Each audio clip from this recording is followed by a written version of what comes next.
Thank you for joining us on our special series, Honoring Our Veterans. My distinguished guest is Tom Penke, current resident of Omaha, Nebraska, and a native of Omaha, Nebraska as well. Served in the United States Air Force, 17th Military Airlift Squadron, years of services 1965 to 1969, obtained the rank of Staff Sergeant. He was a loadmaster and a crew chief, served in Vietnam 1966 to 1968. Tom, thank you for being on today. Pleasure to be here. Tom, I'm going to jump right onto it. How did you join the military? How did you come to enter the Air Force? That's a great question. I've thought about that, and I have a good answer for you, Jay. I appreciate that. Back when I graduated from high school, that was early in 1965, it was either go to college or get drafted or enlist. Those are basically your three choices. So the decision had to be made, which branch was I going to enlist in, because my home life was not a good situation. There was no money for college. Okay. So I decided to enlist, and originally enlisted in the Army. And then my uncles got a hold of me, and they were both World War II veterans, both Army Air Corps. One uncle was a nose gunner in a B-24 in Europe. The other uncle was a navigator on B-29s in the Pacific Theater. So the tradition was in the family, and they talked about it since, Right. Okay. So they got a hold of me and said, you're not going in the Army. You've got an Air Force legacy here, so you're going into the Air Force. Wow. So that was, the decision was made, and that was it. So did you get far with the Army enlistment process? I think I actually had signed up, and my uncles went down to the recruiter and got that revoked somehow. I don't know how much they paid to do that. I'm sure, or strong-armed. Yeah, maybe they did. I don't know what happened. Wow. Bring me back to your first day. Where was it? Lackland? Was it in Lackland? Yep. It was my first airplane ride. Never been on an airplane. Okay. Flew to San Antonio and was introduced to boot camp, which was quite an awakening.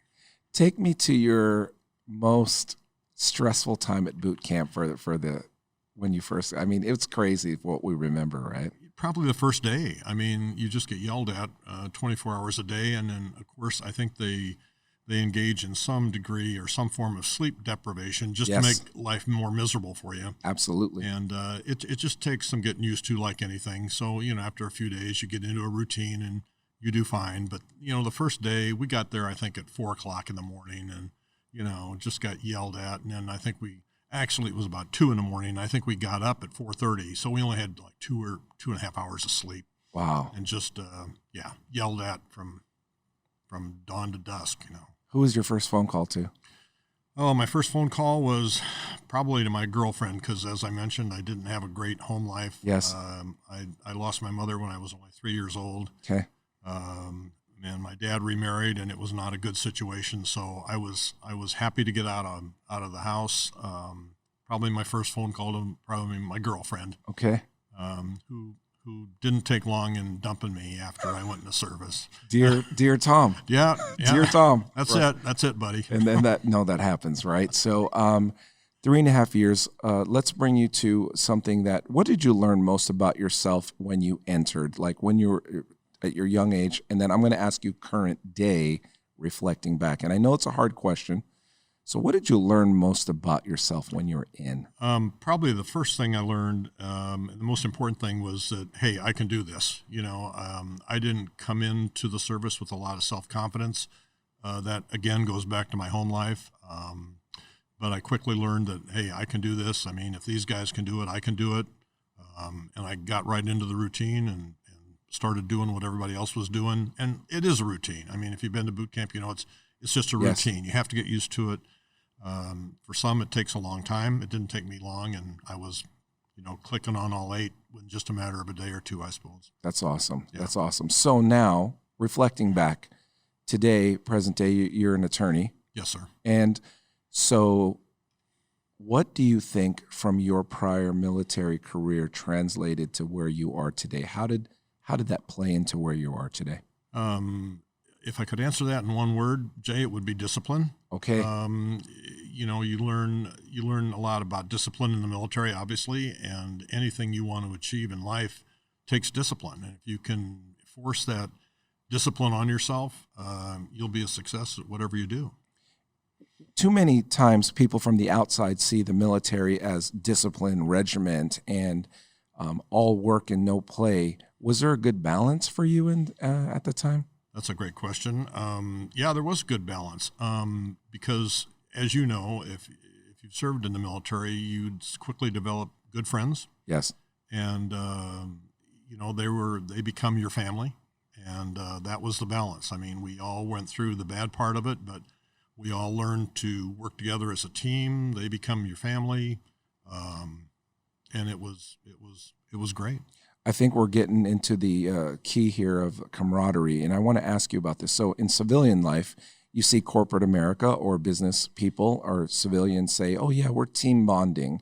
Our culture is amazing, right? If you can take me back and kind of highlight what this phrase means to you. He would do it for me. That's all part of the team camaraderie that comes with the military. And I can name you a bunch of guys who would do that for me, and I would do it for them. And it's funny how that works because they come from all over different parts of the country. Yes.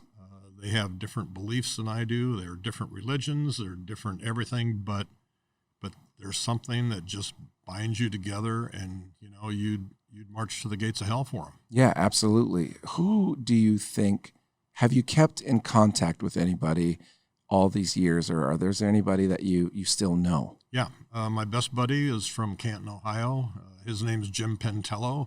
And since the first three letters of our last names are the same, we were right next to each other. I forgot who was in front of who, but I still talk to Jim and email him several times a week. Been to his house, traveled to his house. We were really good buddies, and we still remain good buddies. And that's part of the opposite part of it. We were different.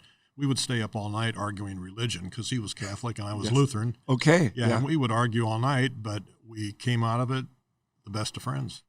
Isn't that great how, today, if you differ in opinion, people get hurt and they get all professionally offended. Right. And let's not get political, but I'm saying in the military, we are different backgrounds. We are different color skin. We are poverty to rich, right? Right. And to some of the people who say they were rich, I'm like, why'd you join the military? Right. But, I think if you look back at your service, what are you most proud of in the years that you served? What's the thing that makes you swell with joy? Because for a while, it wasn't cool to be in the military, and there's this resurgence lately of just paying tribute and honoring veterans. That's absolutely true what you said. Initially, when I got back, you didn't talk about the service. I was not in a combat role, but nevertheless, you didn't want anybody to know about your service in Vietnam. I went and I started college 4 months after I got discharged, and I got in with a bunch of good people, but I would never talk about the service. Never. I would never wear a hat like this. Right. Never. Because you were politically chastised and misunderstood by your peers, or how dare you, what have you. And again, I wasn't there. Take me back to that. What were people saying to the people who came back from Vietnam? I didn't get it very bad. Sure. I, like I said, enrolled in college right away. I joined a group called the Young Veterans Association. Okay. So, the people knew who we were, but the University of Nebraska at Omaha was not really politically active. Okay. So we did not have it bad at all. That's great. But occasionally you would get a remark or two, and it was just something you wanted to avoid. You've done your time, you've paid your dues, you don't want to extend that. You just want to move on, go to college, take your classes and move on. So it was not bad for me at all. And for me to sit here and tell you, we got yelled at and called baby killers, that wasn't us. That wasn't No. you. Yeah. No. Yeah. And what's interesting is different perspectives, because some people were really in the thick of that, and some people were, not so, or kind of shielded, if you would. But when do you think you started becoming comfortable about saying, the Vietnam era, 1966 to 1968, when did you start wearing your hat? When did you start noticing like this is okay for me? That happened on April 4th, 2015. Talk to me. And that's when my uncle passed away. He was the B-29 navigator. Yes. He was my second dad and really kind of watched my back when I was growing up. So he passed away on late March of 2015. And I had, by that time, realized I had taken care of him. My wife and I had taken care of him for the last 8-9 years of his life. Absolutely. And when he passed away, I called this post the next day and said, hey, I want to join the Honor Guard. And that's when I started wearing the military stuff and being really proud of my service.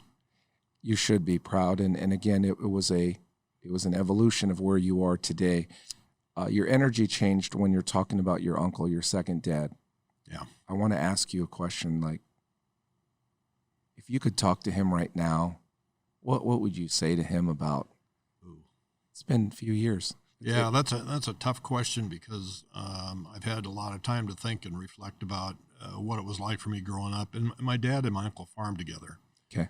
So my dad was forbidden to talk to me by my stepmother. And that's why my allusion to the earlier about not a good home life, that's what that's all about. Yeah. But my uncle was there every day, and he kind of watched my back. He had to be real careful because it was not real intelligent to cross my stepmother. So he did a very, very good job of that. Always had my back, took me to things, did all the things that my dad should have done but didn't. So it was a real honor for me to take care of him the last 7-8 years of his life. And like I said, the day after we had his funeral, this post did military honors at his funeral. Yeah, VFW 2503. 2503. And like I said, the next day I called up the Honor Guard commander and said, hey, when can I sign up? So it's been that way ever since. I've been Honor Guard member for 7 years. I was captain of the Honor Guard for 2 years. I figured I just did my 1,000th funeral last month. Wow. So, yeah, we're pretty active. We average 20, 25 funerals a month. That's a lot. Yeah. And I can only imagine folding that flag. And I was in the Honor Guard when I was a youngin', but it's never the same. It's always folding the ceremony is the same, but handing that over to the spouse, to the surviving family. Can you tell me how that feels to you? It's well, I can describe it in 3 words, and it's the response that we always give when we get a compliment, and that is, it's an honor. So, and we don't, that's just not a slogan. I mean, we really live it and breathe that. It is an honor. And if you do 1,000 funerals, let me tell you, you understand that completely with every bone in your body. So, I've done 1,000 funerals, and I hope to do 1,000 more. It is an honor to do it, and it makes you whole. Tom, you're standing in the elements. You're some days you're standing in formation, some days you're in command, some days you're probably doing the 21 gun salute, right? We're talking rain, snow, and everyone else is. What do you hope for a civilian to think when they see the Honor Guard? What do you want them to learn, I guess? What do you want them to take away? Because too often we see this in movies. Too often we see it in life quickly, and some of us only get to see glimpses of it. What do you want them to take away? I want them to take away that no matter what shortcomings their loved one or deceased had during his life, the military part of his life was an extreme success because he was honorably discharged. He served his country, he or she, excuse me. Yes. Because we've done plenty of female veterans funerals too. So this person served their country. They did it admirably with honor. So we hope that the family can see some degree of that honor and discipline that they went through and service that they went through. And most people, I think, see that. I've heard often where, I hear in the distance, sometimes people say, oh, that's Uncle Matt. That's Uncle, Mitch. We never knew he was in the military. Right. And sometimes they don't ever speak of it. Right. Until then. And I can see people swell with pride. And I don't think I've ever sat still for a 21 gun salute. It rings through your entire body and your whole soul. Yep. You know, and I think it's important what you said. The key phrase what you said is they've served honorably, and they've made sacrifices, and they succeeded, right? They held their right hand up and said, I will defend the Constitution. I will defend this country. I am here to serve, which is, I think, too often overlooked by people who don't understand. That's correct. And they've got the proof of that too. And that's called honorable discharge. Absolutely. That proves it right there. DD Form 214, right? And the 214. And right? Yes. Okay, what do you think about the military today?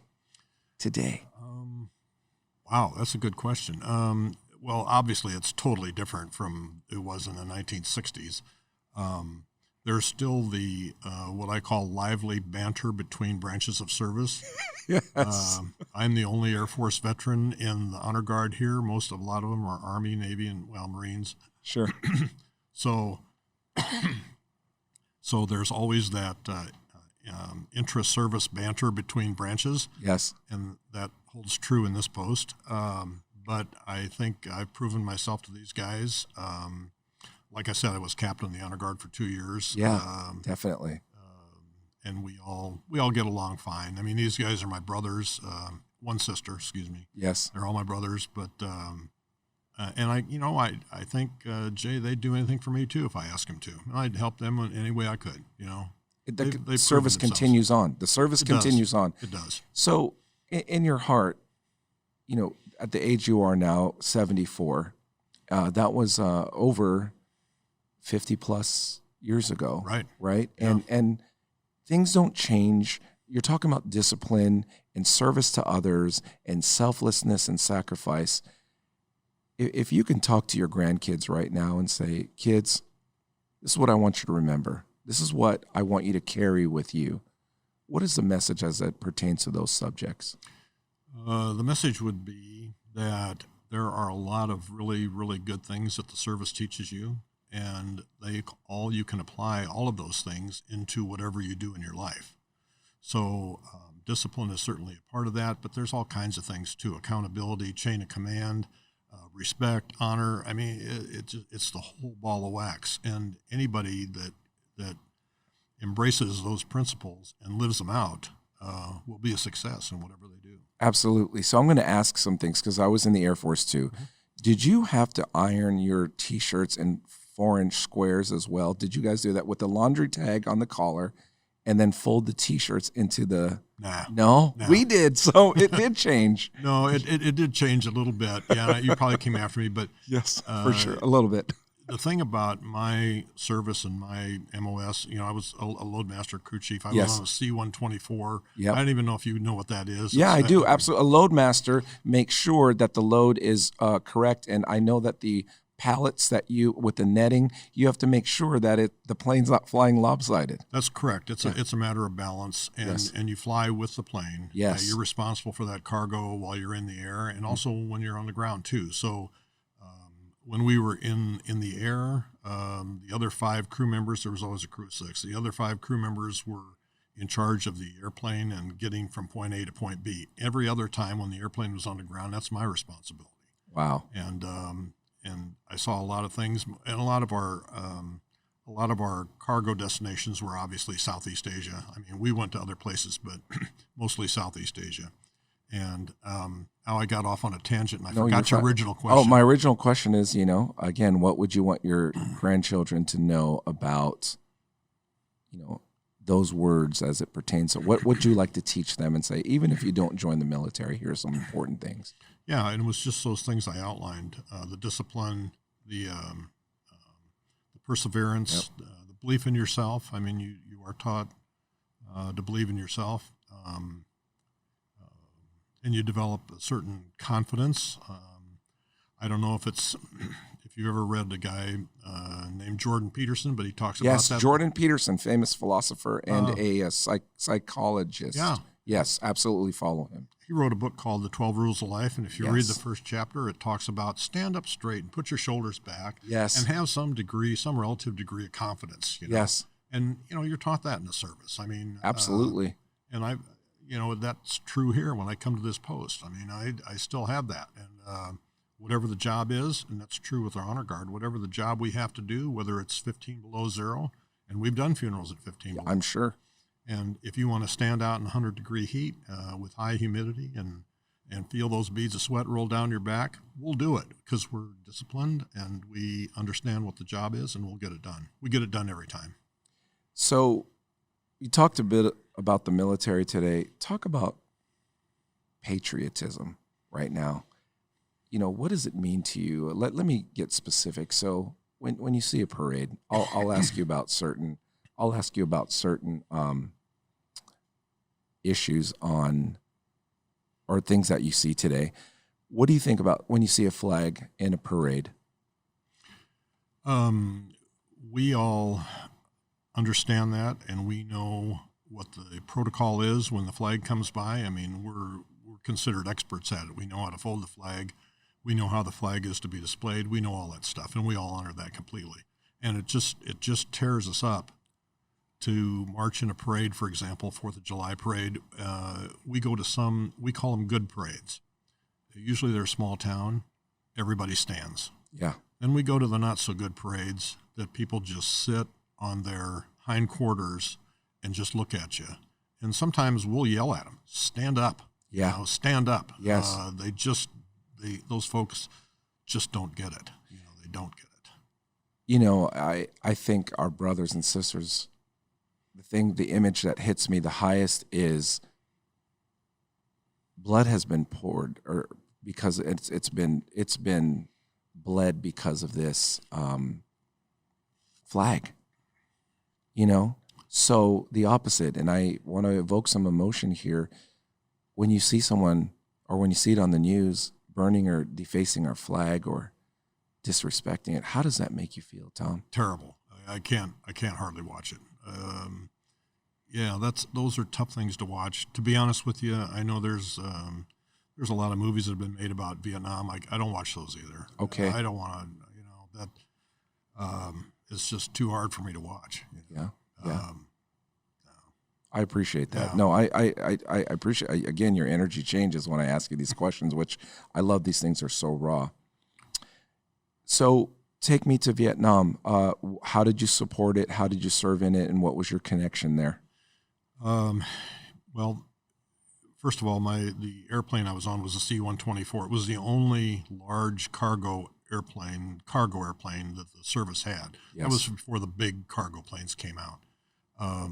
The only other plane that was available was a C-130, and Yep. that was very limited. Those loads were all palletized, but we carried the outsized stuff, the non-palletized stuff. We did a lot of helicopter ferrying. So we would pick up helicopters that had been damaged, and we would also deliver helicopters that had been refurbished. So it was a lot of helicopter ferrying, if you want to use that word. But that was not the only thing we carried. I mean, we picked up and we delivered everything, anything. Munitions and things of that nature, yes. too. Wow. And since we didn't go to a lot of small bases in Vietnam, we hit the big bases, Da Nang, Tan Son Nhut, Cam Ranh Bay, Bien Hoa, where there were big installations. And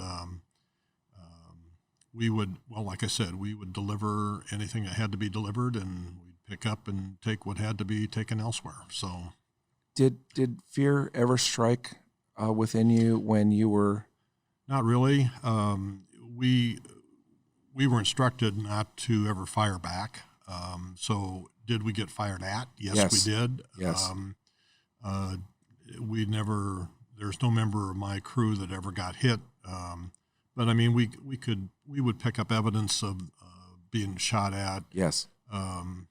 Our plane in Vietnam was called a mortar magnet.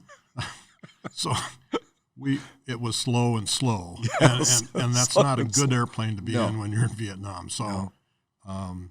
but we didn't think too much about that. We had a job to do. The weather is extremely oppressive, as you probably know. It was hotter than hell, and we had a job to do. So I think the mentality was, let's get this job done and get out of here as fast as we can. which is basically the overriding principle that governed our actions over there. What was the hardest thing you had to experience in Vietnam? Or one of the hardest, maybe not the hardest, but one of the trying times. Yeah, this relates back to what I said just a few minutes ago about how we would pick up and deliver anything, and that would include coffins. That's a tough job. You learn a lot about military respect. I mean, those coffins are treated with respect like you wouldn't believe. And then, you come back here, Jay, and then you see, if a civilian aircraft carries a coffin, yes, the protocol is everybody waits on the plane until that coffin is taken off and taken away. And then you see people that are complaining, and those folks just don't get it. Right. It's like the people sitting on the curb when the flag goes by. They don't get it. Yeah. So, is it our job to educate them? I guess it is to a certain point. I mean, we try and tell people or show people when we do military honors at funerals, we try and show them some of that honor and discipline and respect. Absolutely. And most times, since it's a military family, they'll understand that and they'll get it. We like to kid ourselves at times that whoever is doing the bugle that day, well, you made the widow cry. Well, that usually happens. So, absolutely. But you do your job and you're proud to do it. Talk to me about, if you'd like some water, please take your time. Talk to me about when you got out, and bring me back to that. I know you joined, and went straight to college, but was there a transition for you to say, okay, I'm not in the military? How was the transition? Was it difficult? Was it challenging? Or was it just got to do the next thing? And we all react different.